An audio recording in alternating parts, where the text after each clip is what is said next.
No one has spoken the whole truth about this business, and no one knows everything about it. I don't envy the person who has to research all the details.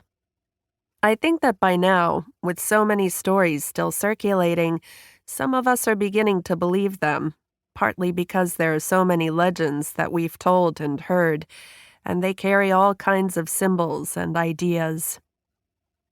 These are the words of a person who is tasked with keeping a close watch on the Avengers, the Nokmim group, of Abba Kovner.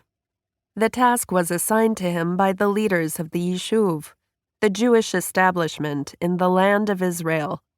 The official name used by the British Mandate over the land, 1919 to 48, was Palestina, EI, Eretz Israel, the land of Israel.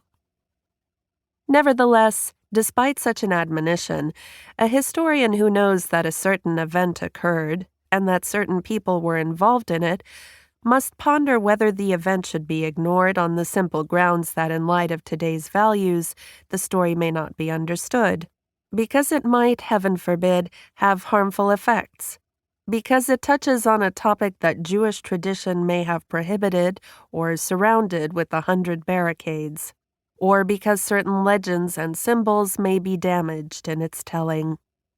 Or the outcome may be the opposite. Convinced that the event did occur, the historian may feel not only that there is no retreat or returning the material to obscurity, but that he or she rather has an obligation to press on, to examine the event, to retell and analyze it, to bring it to public attention. Regarding the Hebrew word for truth, from the quotation that opened this introduction, the Midrash notes that it begins with Aleph, the first letter of the Hebrew alphabet. Its middle letter is Mem, the middle letter of the alphabet, and its final letter is Tav, the last. Thus, the search for truth requires a full journey from beginning to end, investigating all the stories, all the symbols, and all the legends. This book deals with the Nokmim group, which was founded by the poet and partisan Abba Kovner after World War II, when nearly 6 million Jews were murdered in the Holocaust, and an entire culture was nearly wiped out. Some 50 young women and men decided to take vengeance against the German nation and kill 6 million of them. The book will concentrate on the Nokmim in particular, and not on the various other acts of vengeance carried out primarily by non-Jews against Germans, both before and after the end of the war. In contrast to those acts, the Nokmim wished their revenge to be public, and on a scale that, in the view of the planners, would be commensurate with the Holocaust. They wanted vengeance that would stand as the overt response of the victimized nation against the murderers.